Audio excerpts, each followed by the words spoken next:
Sunnah wal Jamaah. Kepada Ustaz Amin Dobaik Hafizahullah Ta'ala, waktu dan tempat kami serahkan.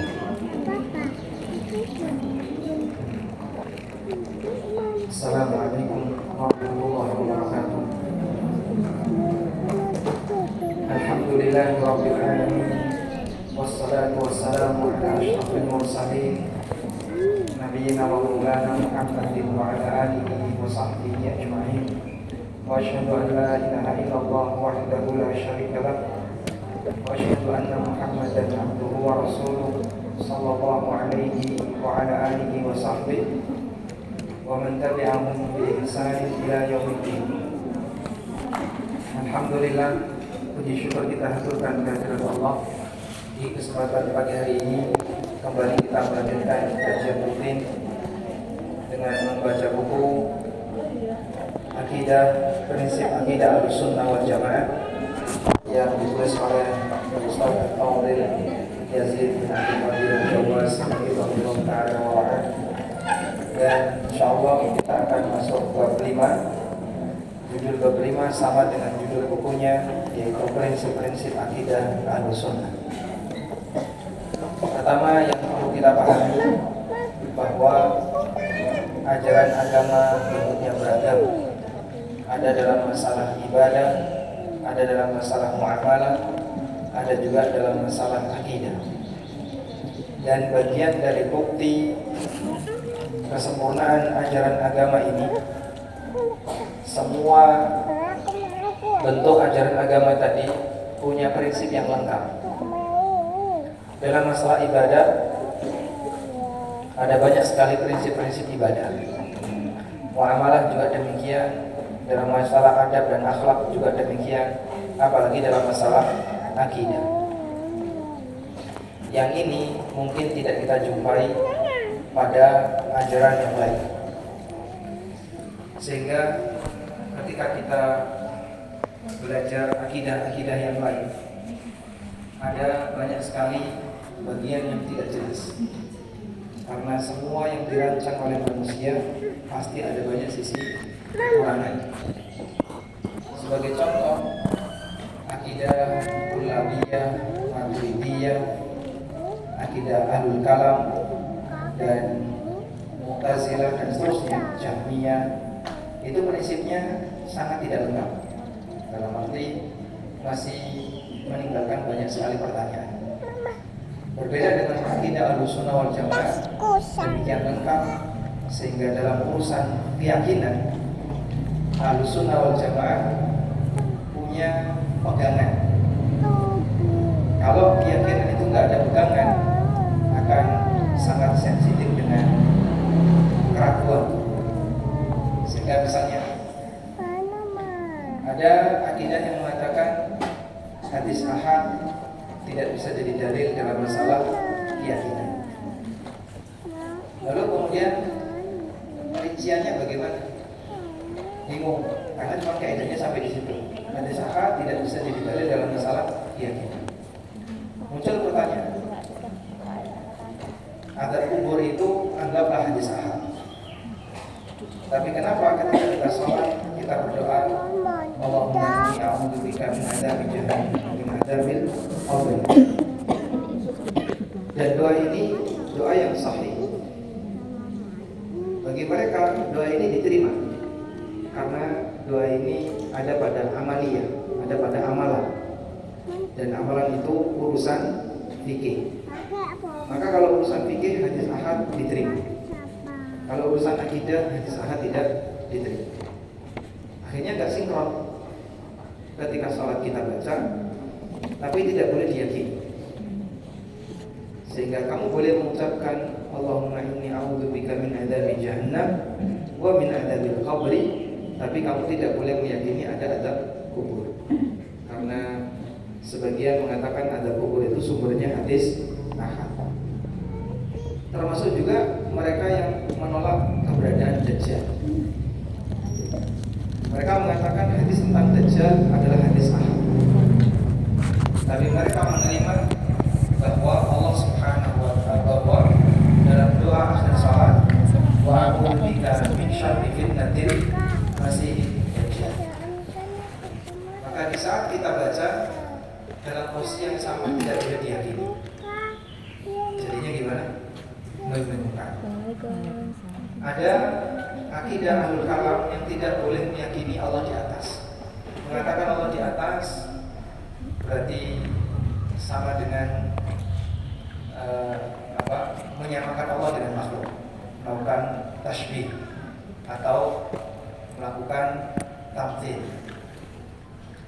Di saat yang sama dia meyakini Allah bisa dilihat di surga.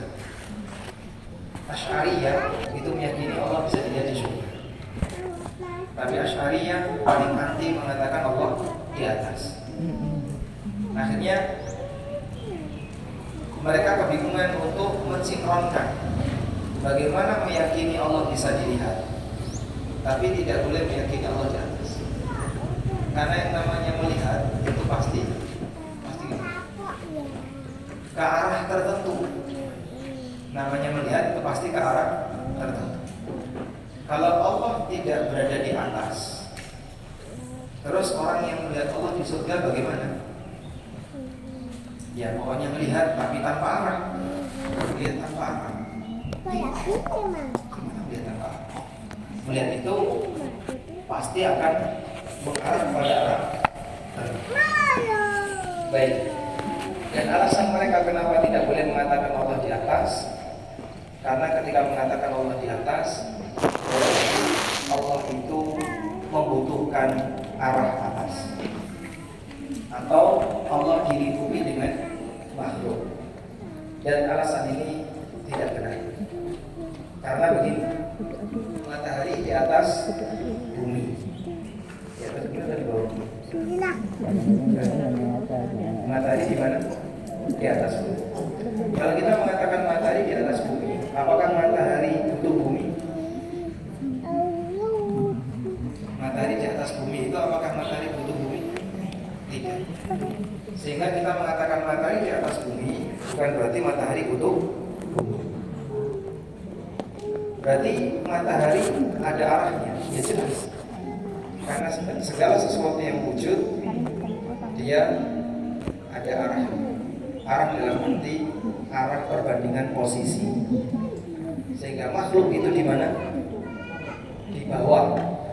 Sedangkan Khalik di atas. Dan Allah tegaskan dalam Al-Quran, Ar-Rahmanu 'alal 'arsy istawa.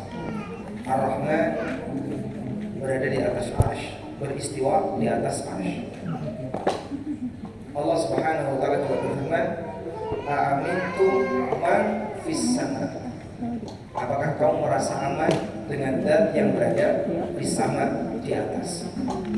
Sehingga meyakini Allah di atas itu keyakinan yang diajarkan oleh Al-Quran.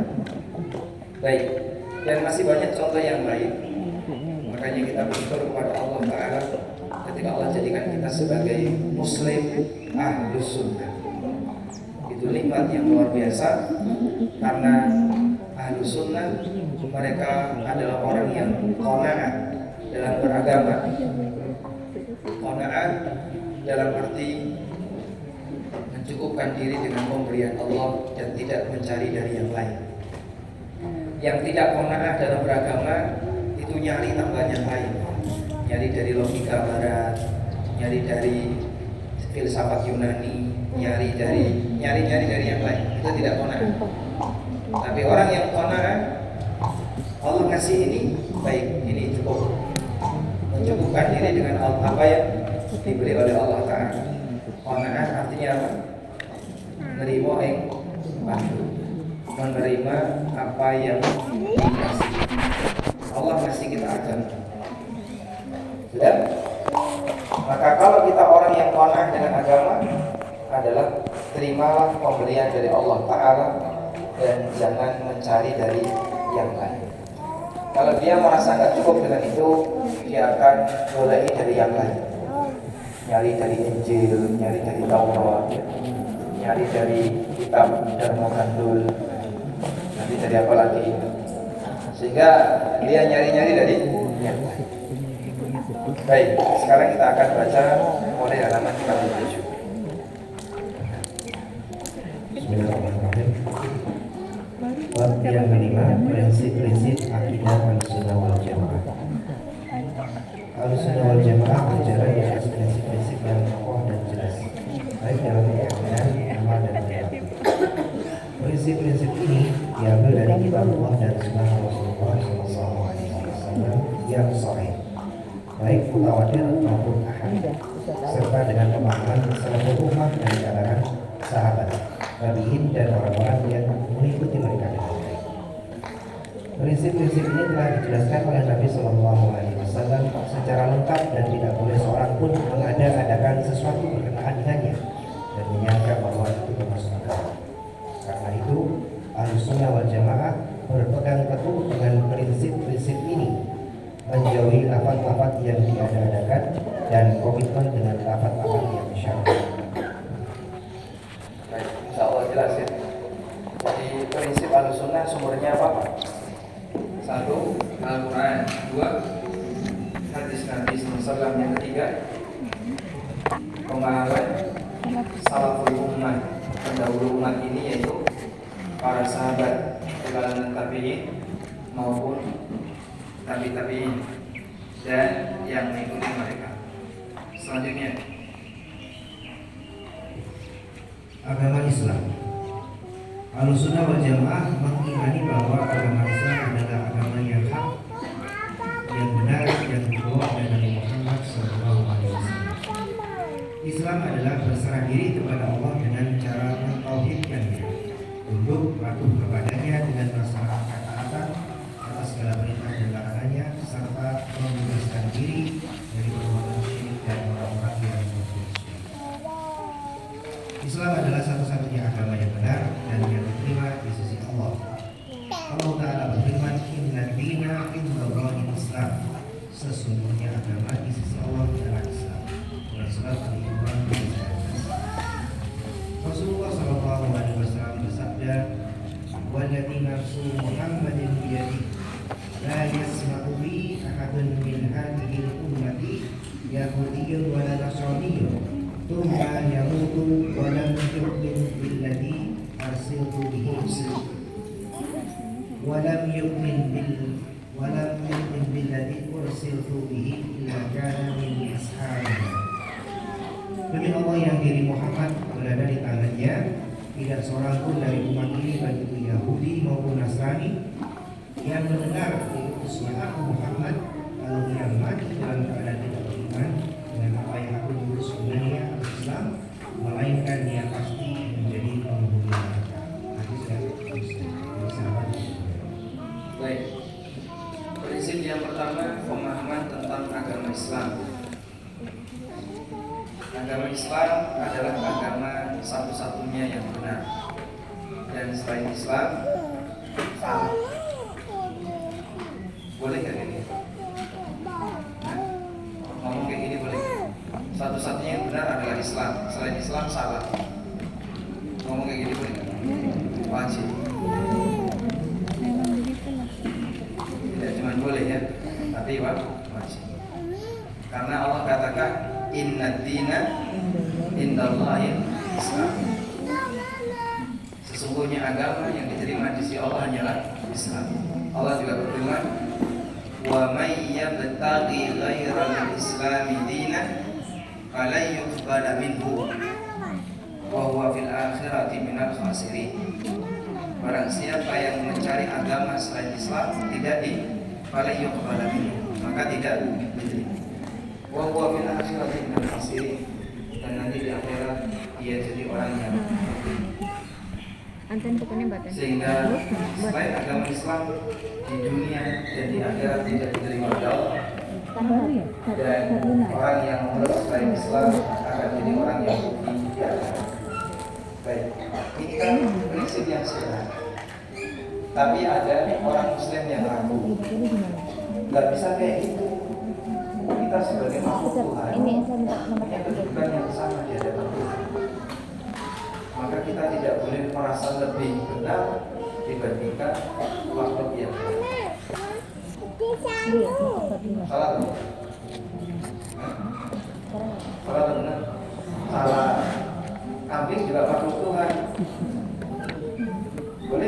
saya sebut kedudukan sama dengan kambing. Oh enggak, kedudukannya sebagai makhluk Tuhan, kedudukan kita sama di hadapan Tuhan. Iblis juga makhluk Tuhan. Apakah berarti kalau semua makhluk Tuhan itu punya peluang benar? Iblis itu salah semua. Meskipun dia menggoda Adam dengan kuat, sehingga godaan iblis isinya adalah untuk menyesatkan manusia meskipun kadang bertahap. Baik, karena itu kita bisa lihat bahwa bagian dari prinsip Ahlussunnah adalah meyakini satu-satunya agama yang benar hanya Islam. Dan ada sekelompok orang yang tidak mau mengakui itu. Kalau tidak mau mengakui itu, maka dia adalah ciri munafik. Tidak mau mengakui hanya Islam yang benar, tapi semua agama mengajak manusia kepada kebenaran, dan kebenaran itu sifatnya relatif. Sehingga Islam punya standar kebenaran, agama yang lain punya standar kebenaran. Kalau demikian, kebenaran sifatnya relatif, berarti untuk apa kita belajar? Karena nggak jelas. Kita belajar kan mau mengenal kebenaran. Terus bagian mana yang harus kita akui? Kalau semuanya dianggap benar, akui semuanya. Logika itu nggak bisa terima. Karena yang satu dengan yang kedua itu kita baca. Yang satu mengatakan Tuhan Esa, yang satu mengatakan Tuhan Tiga. Terus gimana? Dua-duanya benar? Tidak mungkin. Sehingga tidak mungkin di alam raya ini ada dua warna yang bertentangan tapi dia tetap sama. Coba Bapak Ibu saya doktrin ya, doktrin saya ya. Hitam dan putih itu sama. Nolak kita. Kok bisa Pak? Kita mau putih sama. Udah pokoknya yang ini saja, hitam dan putih itu sama. Tidak bisa Pak, saya tidak terima. Logikanya tidak terima. Sehingga dua hal yang saling kontras ketika disamakan, logika manusia itu menolak. Saya itu sudah berusaha ya Pak, tak paksa-paksa kita itu sama, tapi saya seperti itu. Ibarat makanan orang kolu, meskipun sudah jejer-jejernya, tapi tidak bisa masuk. Kenapa? Karena tidak bisa terima. Logika kita juga gitu. Bagian yang kita tidak bisa terima, meskipun dipaksakan, didoktrinkan, itu tetap kita akan. Baik. Kemudian Nabi SAW juga menyebutkan walladzi nafsu Muhammadin biyadi, demi dan di mana jiwa Muhammad ada di tangannya. Maksudnya demi siapa? Allah. Dan ini bukan sumpah main-main. Jiwaku berada di tangan Allah. Demi Allah yang jiwaku berada di tangannya. Artinya aku siap jiwaku dicabut oleh Allah jika aku bohong dalam menyampaikan ini. La yasma'u bi ahadun min hadhihi ummah. Tidak ada seorang di tengah umat ini yang mendengar tentang keberadaanku, mendengar tentang keberadaanku. Dan pendengaran itu lebih bisa menembus batas daripada penglihatan. Lebih peka mana pendengaran dengan penglihatan? Ya, lebih peka pendengaran. Sehingga di balik tembok kita bisa mendengar, tapi mata tidak bisa melihat. Nabi SAW tidak mengatakan la yubsiruni, tidaklah melihatku siapapun di antara umat ini dan tidak beriman kepadaku masuk neraka. Jadi tidak mengatakan demikian. Karena kalau harus melihat beliau, kita semuanya tidak bisa. Orang yang tidak hidup sezaman dengan beliau dan tidak tinggal satu wilayah dengan beliau tidak bisa melihat beliau. Tapi yang disampaikan Nabi SAW adalah mendengar tentang beliau. Dan mendengar itu tidak harus tidak harus sezaman, tidak harus sezaman, tidak harus satu tempat. Aku sudah mendengar tentang berita yang ada di Jakarta. Kamu dengar dari mana? Dari radio, dari sehingga dia bisa mendengar meskipun peristiwanya dari tempat yang nah, baik Yahudi maupun Nasrani, kemudian dia mati walau yu'min billahi ursiltu bihi, dan dia tidak beriman dengan risalah yang aku bawa illa kana min ashabina, kecuali dia adalah penduduk. Baik. Dalam hadis ini, dan hadis ini sahih riwayat Muslim, Nabi SAW menyebut bahwa semua Yahudi ataupun Nasrani atau orang musyrik yang mendengar keberadaan Nabi SAW dan tidak mau beriman kepada beliau, maka masuk neraka. Berarti kalau ada Yahudi, Nasrani atau orang musyrik yang tidak mendengar keberadaan beliau, sehingga tidak mengimani beliau, apakah masuk neraka? Apakah masuk neraka? Ada Yahudi, Nasrani yang tidak mendengar perintah beliau. Mereka ngerti kalau ada Nabi terakhir bukan?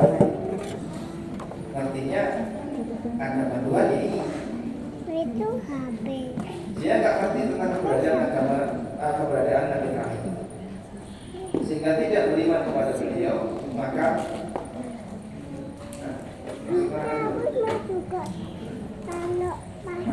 akan diuji. Nanti mereka akan diuji oleh Allah di akhirat. Namun semuanya kafir, baik yang mendengar maupun tidak, semuanya manusia. Karena Nabi SAW menyebut Yahudi dan Nasrani, baik dia mendengar maupun tidak mendengar, tentang keberadaan beliau SAW. Paham ya? Baik.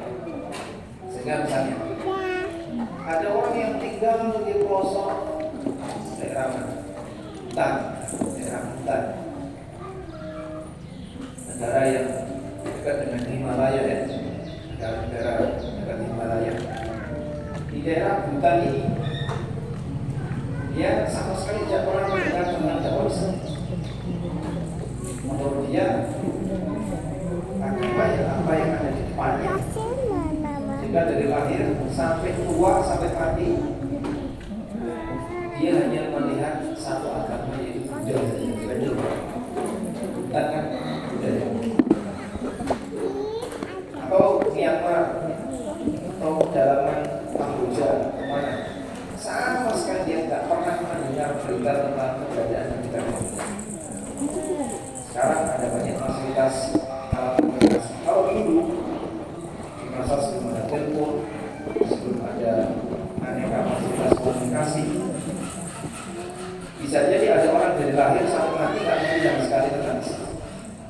Maka orang ini tetap dihukumi non-Muslim, dan nanti di akhirat urusannya dengan Allah Subhanahu wa Ta'ala.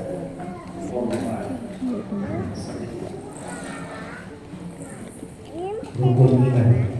Ahlussunnah wal Jamaah beriman kepada Allah Ta'ala, malaikat-malaikatnya, kitab-kitabnya, rasul-rasulnya, dan dibandingkannya manusia terakhir, serta iman kepada qadar takdir yang baik maupun yang buruk.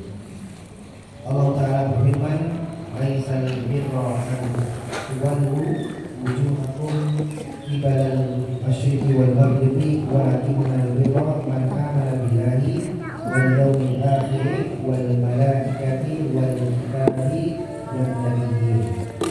Kebajikan itu bukanlah menghadapkan wajahmu ke arah timur dan barat, tetapi kebajikan itu adalah kebajikan orang yang beriman kepada Allah dan akhir, malaikat-malaikat, kitab-kitab dan nabi. Dalam surat Al-Baqarah ayat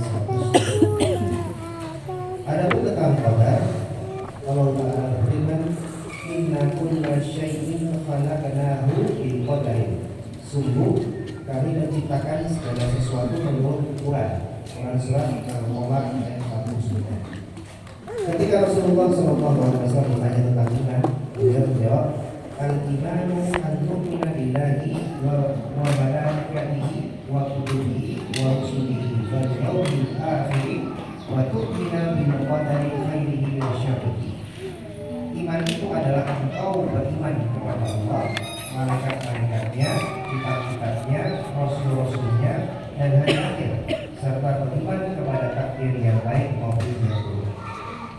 Dalam prinsip keimanan ini disebut rukun iman. Tidak sempurna keimanan seseorang kecuali jika ia mengimani seluruhnya menurut cara yang benar yang ditujukan oleh Al-Quran dan Sunnah. Barang siapa mengingkari satu saja dari rukun iman ini, maka ia telah kafir. Berikutnya pengenalan tentang rukun iman. Insyaallah kita sudah tahu rukun iman ada berapa? 6. Dan terkenal rukun iman itu pertama adanya sifat disebutkan di Al-Baqarah ayat 177. Walakin al-birra man amana billahi wa malaikatihi wal yawmil akhir wa malaikatihi wa kutubihi wa rusulihi. Di Al-Baqarah ayat 177. Dan itu menyebutkan 5 rukun iman. Walakinnal birra man amana billahi wal yawmil akhir wa malaikatihi wa kutubihi wa rusulihi. Ada 5. Wal malaikati wal kitab wal nabiyyin, di situ ada 5. Dan selanjutnya yang takdir disebutkan di surat Al-Qamar ayat 49. Inna kulla syai'in khalaqnahu biqadar. Segala sesuatu itu kami ciptakan dengan takdir. Baik, kita ulang ya. Apa dalil rukun iman dari Al-Quran? Al-Baqarah 177 dan Al-Qamar ayat 49. Dan selanjutnya dalil rukun iman dari hadis adalah hadis Jibril. Nabi SAW ketika ditanya oleh Jibril, akhirnya anil iman, jelaskan kepada kita tentang iman. Kemudian Nabi SAW menjelaskan 6 rukun iman. Baik. Nah, semuanya wajib untuk diakui. Satu diingkari sama dengan mengingkari semua. Mengingkari satu sama dengan mengingkari semua. Makanya Qadariyah dikafirkan oleh Ibnu Umar. Nah, Qadariyah ini sudah muncul di zaman Ibnu Umar. Karena Qadariyah itu mengingkari takdir. Mereka meyakini bahwa segala sesuatu di alam raya ini terjadi dengan sendirinya, bukan karena takdir Allah. Maka para ulama mengkafirkan keyakinan semacam ini, sebagaimana Ibnu Umar mengkafirkan keyakinan Qadariyah seperti ini. Baik, alhamdulillah, insyaallah cukup jelas dari apa yang disampaikan oleh beliau. Selanjutnya kita beralih ke iman kepada Allah. Iman kepada Allah Ta'ala. Ahlussunnah wal Jamaah beriman kepada Allah Ta'ala.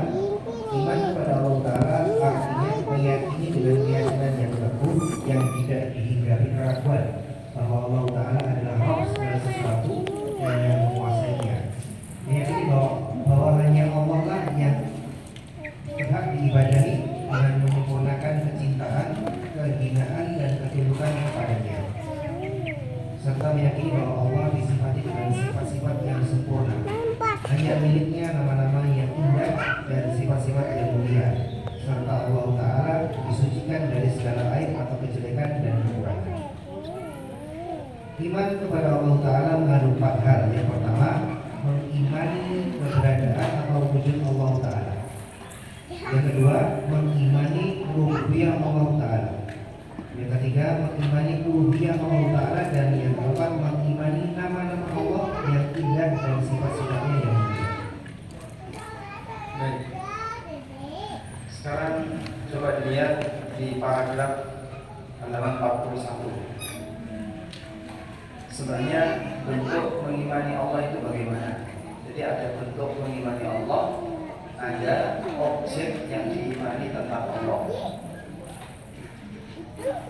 Bentuk mengimani Allah adalah meyakini dengan teguh tanpa ragu, meyakini dengan teguh tanpa ragu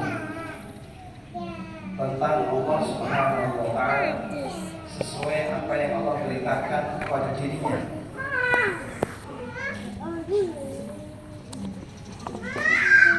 Kemudian diiringi dengan rasa cinta, ketundukan, dan kehinaan di hadapannya.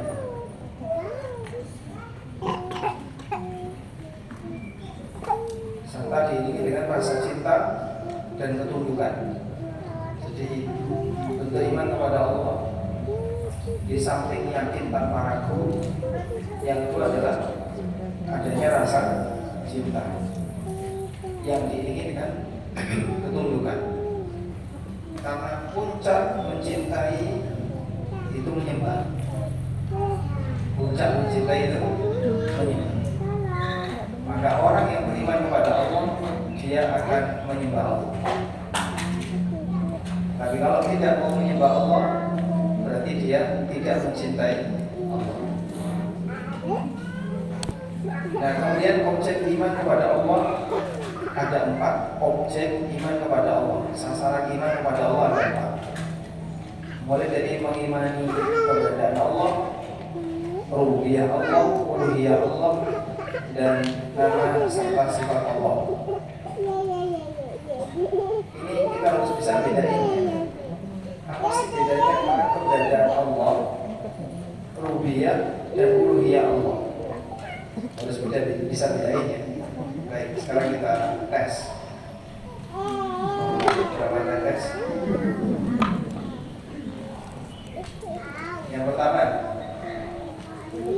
sebutkan yang pertama, apa perbedaan antara keberadaan Allah dengan rububiyah Allah?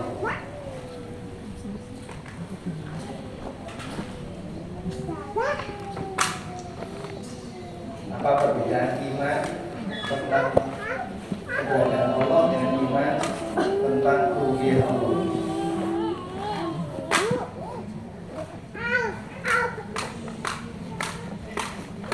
Ya. Kalau keberadaan Allah itu meyakini dan Allah ada, meyakini dan Allah ada.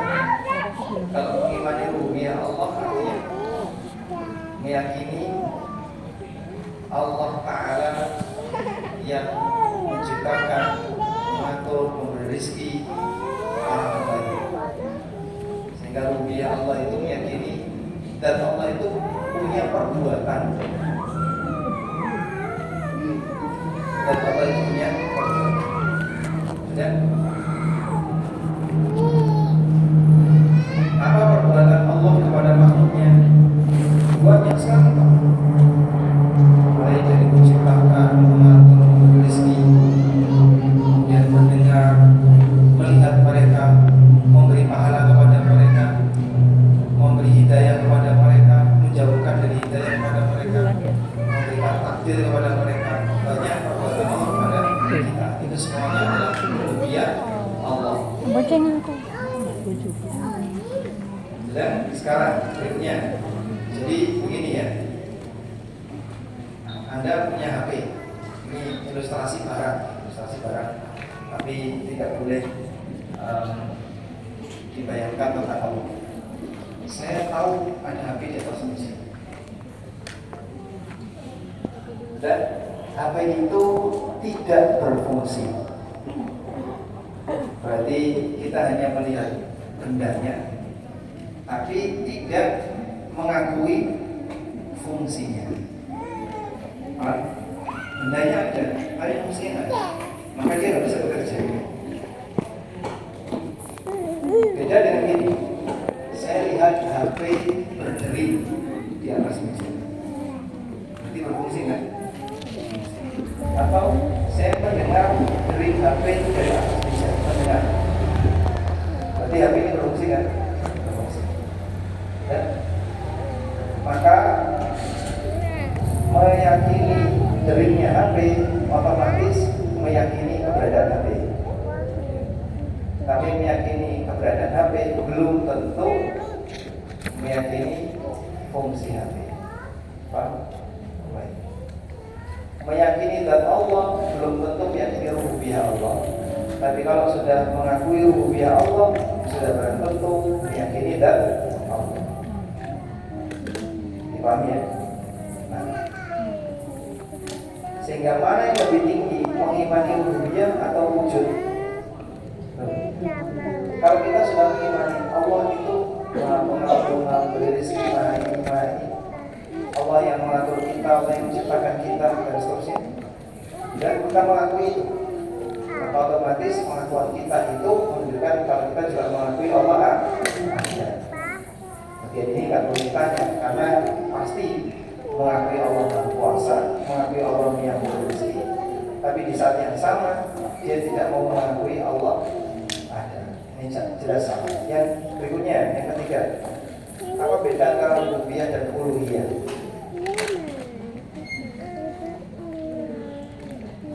Apa beda rububiyah dan uluhiyah?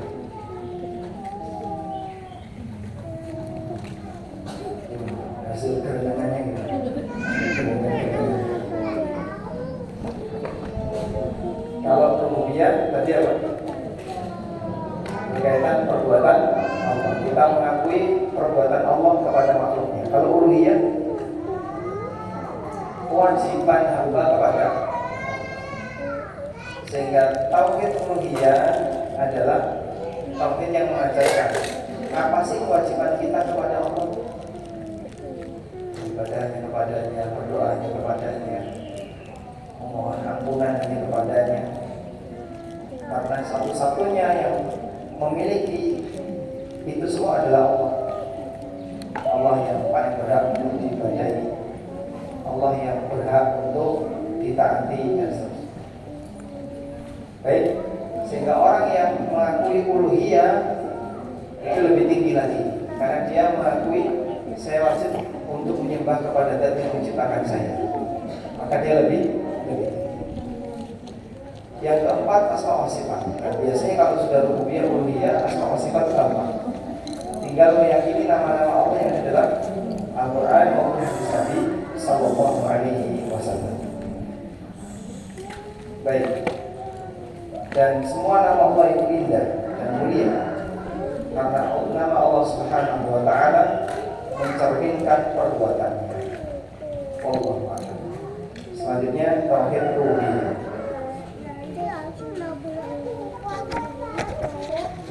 Tauhid rububiyah. Ahlussunnah wal Jamaah menetapkan dan mengimani tauhid rububiyah. Tauhid rububiyah artinya mentauhidkan segala apa yang dilakukan oleh Allah Ta'ala, baik mencipta, memberi rezeki, menghidupkan dan mematikan, serta mengimani bahwa Allah adalah Raja, penguasa dan yang mengatur segala sesuatu. Allah Ta'ala berfirman, ala lahul khalqu wal amru tabarakallahu rabbul alamin. Ingatlah, segala penciptaan dan perintah hanya menjadi haknya Maha Suci Allah Rabb Subhanahu wa Ta'ala. Dan Allah Ta'ala berfirman, dzalikumullahu rabbukum lahul mulku walladzina tad'una min dunihi ma yamlikuna min qitmir. Yang berbuat demikian itulah Allah Rabbul, miliknya lah segala kerajaan, dan orang-orang yang mengaku seru atau sembah selain Allah tidak mempunyai apa-apa walaupun sepipis kulit air. Surat Fatir ayat 13. Baik. Yang pertama tentang rububiyah Allah, yaitu mentauhidkan Allah terhadap perbuatan Allah kepada makhluknya. Sehingga seperti ini naluri manusia. Rububiyah, tauhid rububiyah itu naluri manusia. Maka tidak mudah untuk diajarkan. Kalau ada orang yang tawakalnya kurang, kita ajarkan, Pak, yang rezeki itu Allah, Bapak sabar. Yang sedang mengalami sakit, kita kasih nasihat tentang rububiyah Allah. Insya Allah Allah akan kasih kesembuhan kepada Bapak.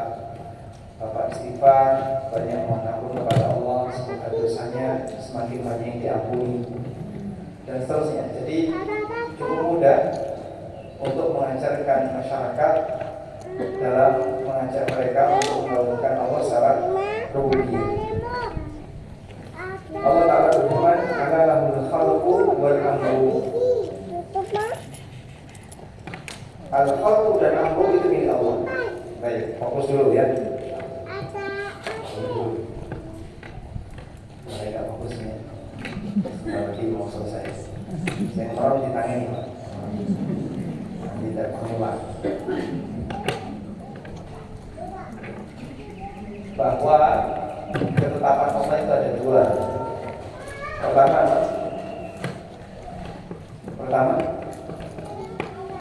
ketetapan takdir. Nah, ketetapan takdir itu adalah semua yang Allah ciptakan. Yang kedua, ketetapan peraturan, undang-undang, semua syariat. Itu adalah semua yang menjadi aturan dalam syariat yang disebut dengan al-amru. Maka isi hidup ini hanya dua ini. Kalau nggak khalqu, amru. Isi dari kehidupan ini hanya dua. Kalau nggak al-khalqu, al-amru. Ketetapan Allah itu hanya ada dua. Pertama al-khalqu, yang kedua al-amru. Al-khalqu itu ibarat hardware. Ada komputer, terakhir kelihatan, ini namanya hardware. Tapi bagaimana hardware ini berfungsi, maka butuh software. Sebenarnya software itu kan sama dengan aturan yang berlaku dalam satu unit komputer ini. Ini nyala jika ini dipencet. Ini kalau sedang berproses kepasnya nyala. Dan itu kita tidak nyalain satu-satu. Tekan di tombol power, nyala semua. Dan banyak berkesinambungan kerja sendiri. Sehingga bertahap-tahap jadinya nyala Windows-nya. Dan bisa seperti itu karena apa? Ada software. Baik, hidupnya Allah ciptakan. Bentuknya fisik, ada manusia, ada bumi langit, ada seluruh penghuninya. Bagaimana agar ini bisa berproses bekerja? Allah kasih ketetapan syariat. Sehingga manusia disuruh A, disuruh B, disuruh C, tinggalkan C, D, E, dan seterusnya. Akhirnya bumi ini beraktivitas dengan aturan yang diberikan oleh Allah Subhanahu wa Ta'ala. Nah, aturan itu namanya al-amru. Maka ada khalqu, ada amru. Halal khalqu wal amru. Tabarakallahu rabbul alamin. Maha tinggi Allah, maha mulia Allah, Rabbul alamin, Rabb seluruh semesta alam. Allah juga berfirman, "Dzalikumullahu rabbukum lahul mulk walladzina tad'una min dunihi ma yamlikuna min qitmir." Yang berbuat demikian itu adalah Allah, Rabb kalian. Hanya miliknya segala kerajaan. Dan orang-orang yang kamu sembah selain Allah tidak memiliki apapun walaupun setipis kulit ari. Kulit arinya saja dia tidak punya, apalagi isinya. Kitmir itu kulit ari. Dia mengatakan anjingnya Ashabul Kahfi itu namanya kitmir. Tapi yang betul kitmir artinya kulit ari. Artinya Ashabul Kahfi namanya siapa Pak? Wallahu a'lam. Kita tidak tahu. Dan hal yang gaib yang kita tidak tahu, tidak perlu kepo. Jika tahu dan tidak tahu tidak mengaruhi iman. Tidak tahu juga tidak perlu. Kapalnya Nabi Musa mendarat di mana? Kapalnya Nabi Nuh mendarat di mana? Mendarat di bumi. Bumi sebelah mana? Wastawat ala judi, kapalnya mendarat di Al-Judi. Pak, di mana sih Pak Al-Judi ini Pak? Saya kok penasaran. Saya pengen, kalau tahu apakah iman menjadi bertambah? Maka bagian yang tidak urgent untuk diketahui, walaupun itu masalah tidak tahu apa. Karena itu Nabi SAW menyebutkan, aku ingin memberitahukan kepadamu posisi kuburan Musa. Dia dimakamkan di bawah gunung merah di pinggir jalan. Setelah ada makam Musa. Andaikan aku di sana akan aku beritahukan kamu di mana posisinya. Tapi Nabi SAW tidak mengajak sahabat, ayo kita coba berangkat ke sana dan ziarah. Kemudian tak tunjukkan di mana makam Musa. Dan Rasulullah SAW tidak memberitahu sahabat di mana makam Musa. Karena kalau pun tahu tidak memberikan pengaruh iman. Maka kita tidak tahu berapa yang pasti jumlah Ashabul Kahfi. Wallahu a'lam. Kita tidak tahu nama Ashabul Kahfi siapa saja, tidak tahu. Kita tidak tahu Dzulqarnain itu nama aslinya siapa. Wallahu a'lam. Dzulqarnain hidup di zaman siapa. Wallahu a'lam. Tidak penting untuk diketahui. Dan kalau pun tahu tidak menambah iman, sebab ini bukan bagian akidah yang wajib untuk diketahui. Wallahu a'lam. Baik, satu lagi tentang uluhiyah. Tauhid uluhiyah. Ahlus Sunnah wal Jamaah menetapkan dan mengimani tauhid uluhiyah. Tauhid uluhiyah artinya mengikhlaskan ibadah hanya untuk Allah semata. Tidak ada sekutu baginya dalam segala jenis ibadah seperti berdoa, isti'anah, atau meminta pertolongan, istighatsah atau minta pertolongan di saat yang sulit, nazar, tawakal dan yang lainnya. Allah Ta'ala berfirman, Iyyaka na'budu wa iyyaka nasta'in. Hanya kepada Engkau lah kami menyembah atau beribadah, dan hanya kepada Engkau lah kami mohon pertolongan. Al-Fatihah ayat 5. Allah Ta'ala berfirman, Syahidallahu annahu la ilaha illa huwa wal malaikatu wal ulul ilmi qa'iman bil qisti. La ilaha illa huwal azizul hakim. Allah menyatakan bahwa tidak ada ilah yang berhak diibadahi dengan benar selain Dia. Demikian pula para malaikat dan orang beriman yang menegakkan keadilan. Tidak ada ilah yang berhak diibadahi dengan benar selain Dia yang Maha Perkasa, Maha Bijaksana. Quran surat Al-Imran ayat 15. Baik. Sekali lagi tauhid uluhiyah tadi apa Pak? Tauhid yang membahas kewajiban kita kepada Allah. Jadi setelah kamu mengetahui Allah itu Tuhan, kamu ngapain? Kalau sudah tahu Allah itu Tuhan, kamu harus ngapain? Melaksanakan kewajiban kita sebagai makhluk kepada Tuhan kita, yaitu Allah Subhanahu wa Ta'ala. Walhamdulillah. Baik, demikian yang bisa kita sampaikan, semoga bermanfaat. Wassalamualaikum warahmatullahi wabarakatuh. Alhamdulillah, jazakumullah khairan atas kajian pada pagi hari ini. Kita memasuki sesi tanya jawab. Kepada sama suami aja berdua. Anaknya gimana? Apa itu? Satu aja berdua. Guguran. Oh, berarti yang sakit yang tertulis, Ustaz, banyak yang mengaku sebagai aswaja. itu yang pertama. Tapi mengatakan semua kebenaran. Apakah ini aswaja yang benar? Umi umur berapa? Siapapun yang mengatakan semua agama benar, Yang 45.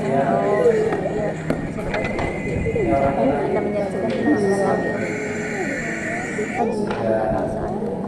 salah yang sangat fatal, bahkan bisa sampai Kalau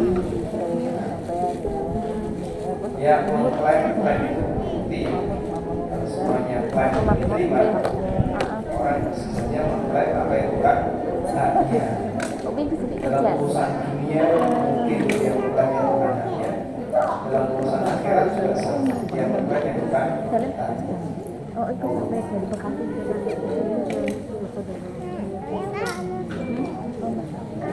Kemudian pertanyaan berikutnya,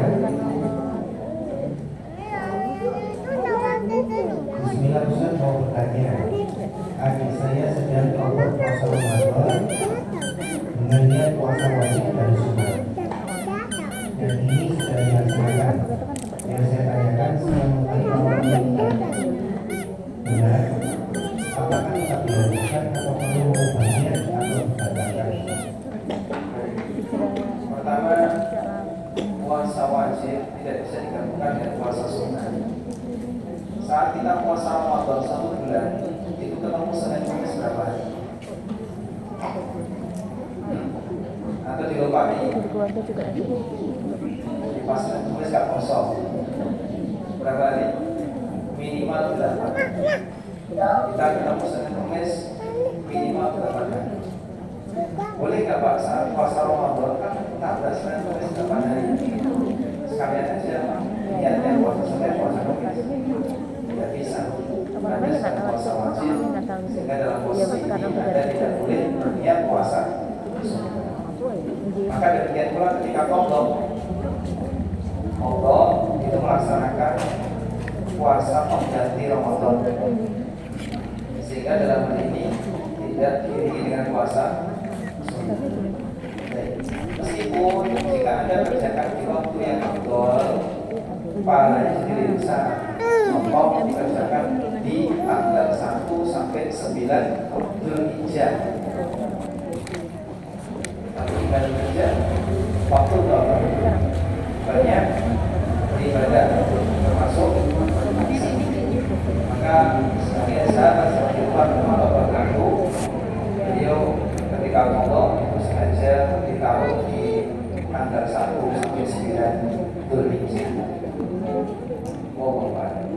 Kemudian qadha itu tidak boleh dibatalkan kecuali jika ada uzur. Sebagaimana puasa Ramadan tidak boleh dibatalkan kecuali jika ada uzur. Maka kalau kita tidak punya uzur, tidak boleh dibatalkan puasa Ramadan. Ada tamu ya, meskipun ada tamu itu bukan uzur untuk membatalkan puasa wajib. Kalau puasa sunnah tidak masalah. Tapi kalau puasa wajib tidak boleh dibatalkan tanpa uzur. Sehingga harus diselesaikan. Nah sekarang salah niat tadi puasa Ramadan plus niat puasa sunnah. Kalau sudah tahu salah niat ini gimana, maka puasa sunnahnya dibatalkan. Tidak jadi fokus pada puasa Ramadan. Sehingga kalau hari ini makan domino masih lanjut puasa,